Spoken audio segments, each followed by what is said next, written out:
Halo kawan-kawan, selamat datang di video berikutnya dan mungkin ini adalah video yang kalian tunggu-tunggu, yaitu review topi. Dan kemarin kita sudah melihat unboxing topi yang saya pesan minggu-minggu kemarin, dan ini saatnya saya akan mereview dan membahas sejarah dari topi yang legendaris ini. Ya, ini adalah jenis topi yang dipakai oleh Vladimir Lenin, atau yang bisa kita bilang beliau ini adalah pendiri dari Uni Soviet, atau mungkin bisa kita bilang presiden pertama Uni Soviet ya. Mau tahu bagaimana impresi saya memakai topi ini selama hampir 1 bulan dan bagaimana sejarahnya? Tonton sampai habis.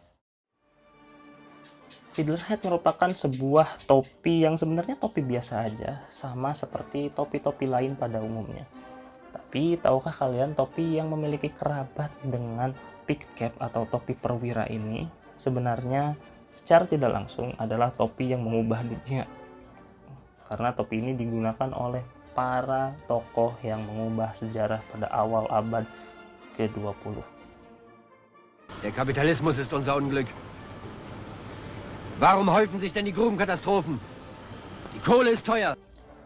Topi yang dikenal sebagai Mariner's Cap, Skipper Cap, Lenin Cap, dan Mao Cap ini lebih dikenal dengan Lenin Cap oleh kebanyakan orang karena topi ini dikenakan oleh Lenin semasa hidupnya ketika memimpin revolusi Rusia karena asosiasinya dengan kaum pekerja. Lalu, bagaimana topi ini identik dengan para kelas pekerja? Awal mula topi ini dikenal para kalangan pekerja pabrik alias buruh. Topi ini sebenarnya ditujukan untuk para pelaut alias anak buah kapal dan diciptakan pada abad ke-19, tepatnya pada tahun 1886 di Athena, Yunani sebagai topi berlayar. Dan topi ini pada waktu itu juga lebih identik dengan pekerja dermaga ya, sebelum identik dengan pekerja pabrik. Dan lambat laun mulai meluas dan dikenal oleh pekerja pabrik sebagai topi murah yang praktis. Kemudian topi ini mulai menyebar luas ke seluruh penjuru Eropa termasuk Kekaisaran Rusia pada waktu itu.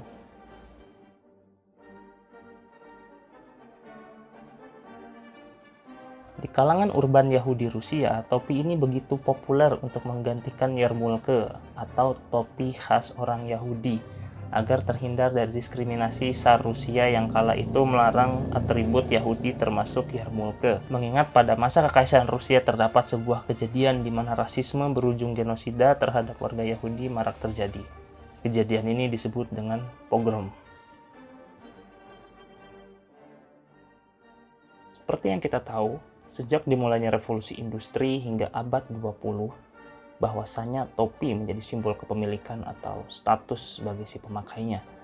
Dari banyaknya pekerja yang memakai topi fiddler ini, makin memunculkan kesenjangan sosial antara pemilik pabrik dan buruh, yang biasa kita temukan di foto-foto dan koran pada waktu itu. Pada zaman revolusi Rusia, banyak dari pemimpin Bolshevik seperti Vladimir Lenin, Joseph Stalin, dan Leon Trotsky kerap kali menggunakan topi ini, karena topi ini melambangkan kelas pekerja yang sedang mereka perjuangkan pada waktu itu. Pada awal terbentuknya Tentara Merah, banyak personel Tentara Merah yang menggunakan topi jenis ini dengan pin bintang merah di bagian depannya sebagai lambang perlawanan kelas pekerja kepada pemilik pabrik. Dari revolusi Rusia itu, mulai banyak pemimpin berhaluan kiri atau sosialis yang mulai menggunakan topi ini. Salah satu contohnya adalah Mao Zedong dan Ernst Thälmann. Pada puncak kekuasaan Mao Zedong, pemerintah Cina mulai melengkapi pakaian PLA dengan topi jenis ini yang dipadukan dengan warna hijau dan bintang merah. Tidak hanya itu, karena pada masa Mao Zedong menjabat, kelas pekerja menjadi tuan tanah di Cina. Sehingga sangatlah lazim melihat orang mengenakan topi jenis ini karena pada saat itu pekerja itu seperti raja. Kepopuleran topi ini mulai merambah ke banyak kalangan. Topi pekerja yang dahulunya sebatas topi kalangan buruh pabrik, lambat laun mulai menjadi tren dan bahkan sebagai simbol perlawanan politik bagi sebagian orang. Awal mula meroketnya kepopuleran topi ini di dunia barat adalah ketika dirilisnya sebuah film yang diadaptasi dari sebuah buku yang berjudul Fiddler on the Roof, yang menceritakan tokoh utama yang bernama Tevye si tukang susu yang mengenakan topi ini. Dan dari film ini, topi ini mendapat julukan topi fiddler. Faktor lain topi ini bisa populer di barat adalah John Lennon terlihat mengenakan topi ini pada masa British Invasion tahun 60-an ketika kultur musik pop dan rock Inggris memasuki Amerika Serikat, sehingga mendorong kepopuleran topi ini lebih jauh lagi. Lalu di era modern ini, model dari topi feather mengalami banyak modifikasi. Salah satu modifikasinya adalah topi Rastafari yang mengkombinasikan topi tradisional Jamaika yaitu tam dengan topi feather. Ya, tadi kita sudah membahas sejarah dari topi feather ini, dan sekarang kita lihat dari dekat aja topi ini bagaimana bentuknya dan apa aja yang ditaruhkan topinya. Bisa kita bilang sekarang kita waktunya in-depth tour. Oke, kita lihat bagian depan dari topi ini. Ya, topi ini berwarna abu-abu tua, dan di depannya ini kita bisa melihat ada satu buah lidah. Ya, jelas ini tipikal topi, ada lidahnya, dan lidahnya ini dia keras, nggak seperti Feldmütze yang kemarin saya review ya, beberapa tahun yang lalu. Ini keras, ada plastiknya. Dia bahan luarnya ini dia terbuat dari wool, sama seperti Feldmütze, makanya ya agak pricey gitu atau agak mahal. Nanti harganya saya kasih tahu pas impresi. Dan di depannya ini kita bisa melihat ada sebuah dekorasi tali. Ya, ini dekorasi doang sih, nggak bisa dipakai atau disangkutin ke dagu kalian gitu, nggak, terlalu pendek ini. Dan di depannya ini ada dua buah kancing berlogo jangkar dan merek si topi ini, si Manhood. Nah, ini dia. Dan ini bisa kita buka talinya. Nah, seperti ini. Dan ada ornamen warna hitam, kita buat dari bahan kain. Ini saya nggak tahu ini bahannya apa. Yang jelas ini bukan satin maupun wool.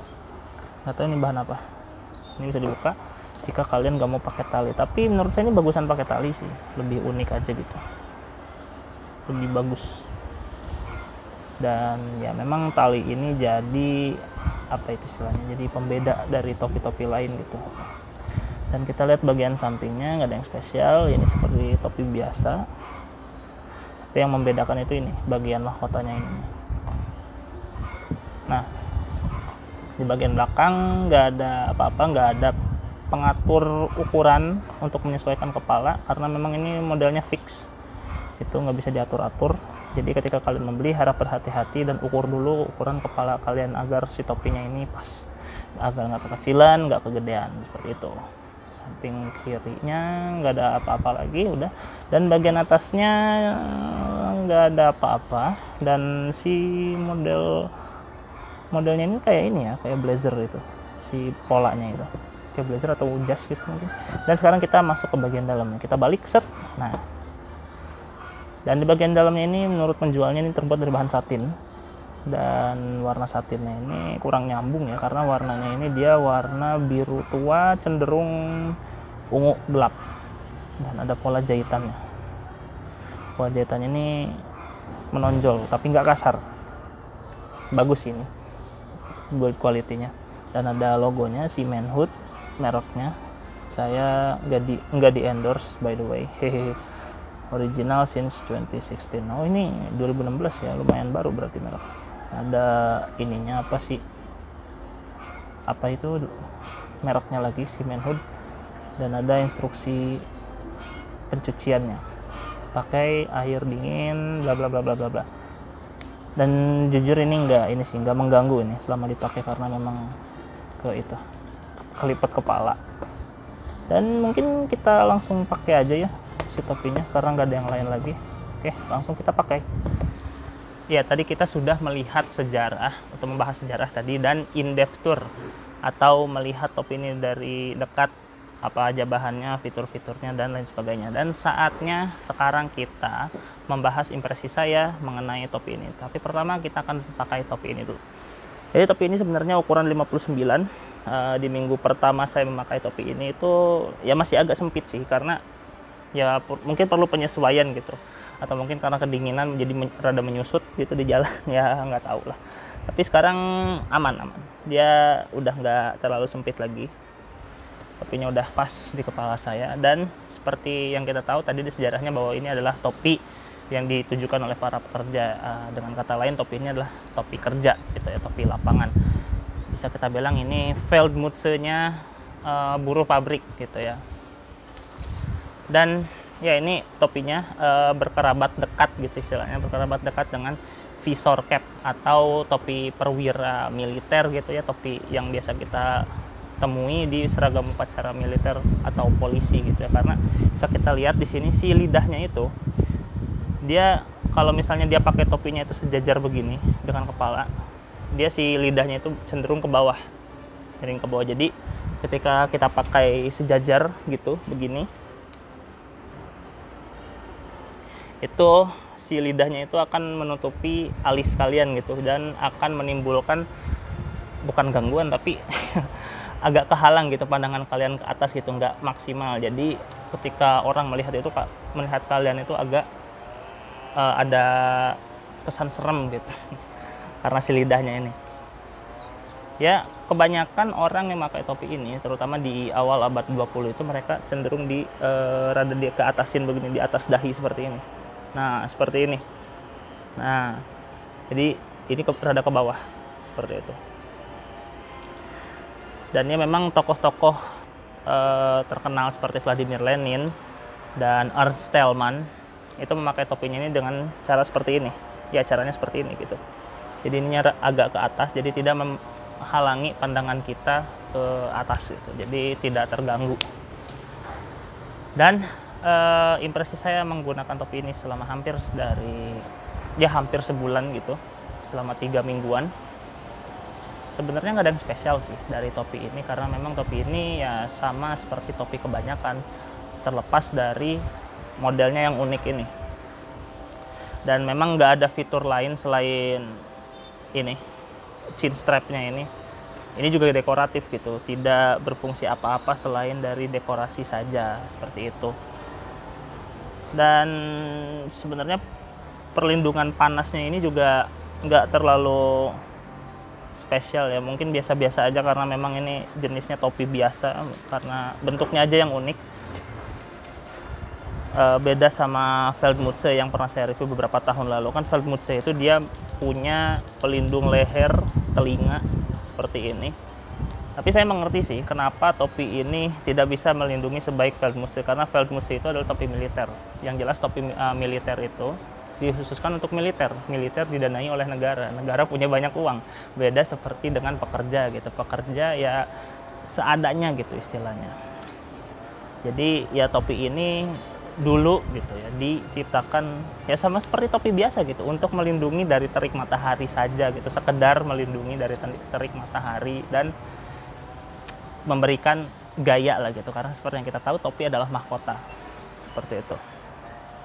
Dan terlepas dari fungsinya yang biasa aja, topi ini sebenarnya memiliki keunikan untuk melengkapi fashion kalian, terutama kalian yang suka OOTD-an gitu. OOTD vintage retro ini cocok banget sama topi ini. Ya memang ini topinya dari zaman dulu gitu, yang masih ada sampai sekarang. Jadi ketika kalian mengkombinasikan topi ini dengan pakaian-pakaian retro atau berbau jadul gitu, ini cocok banget. Dan ini adalah salah satu topi yang memang ada pada zaman Peaky Blinders gitu ya, tahun 1920 gitu. Selain dari newsboy cap atau flat cap seperti itu, dan ini adalah salah satu topi yang dipakai pekerja. Jadi ketika kalian ingin berpenampilan seperti Thomas Shelby yang pakai jas panjang, pakai topi ini cocok banget gitu. Dan untuk harganya sendiri, topi ini saya beli dengan harga 172.000 ya. Ya memang agak mahal karena memang bahannya ini dari satin dan wool seperti yang kita lihat tadi di in-depth tour. Tapi untuk kalian yang ingin mencari alternatif dan ingin terlihat ya vintage seperti itu, sebenarnya ada topi yang berbentuk seperti ini yang lebih murah. Saya temukan di Tokopedia itu sekitar 30.000 atau 50.000 gitu ya, dengan bahan yang lebih adem istilahnya gitu. Banyak di Tokopedia. Nanti saya cantumkan link-linknya gitu di kolom deskripsi, termasuk link pembelian topi ini. Ya, itulah sejarah, in-depth tour, dan review dari topi fiddler atau topi pekerja ini. Bagaimana pendapat kalian mengenai topi yang satu ini? Jangan lupa tinggalkan pendapat, saran, kritik, dan komentar kalian di kolom komentar ya. Jangan lupa untuk subscribe agar channel ini bisa berkembang lebih jauh lagi.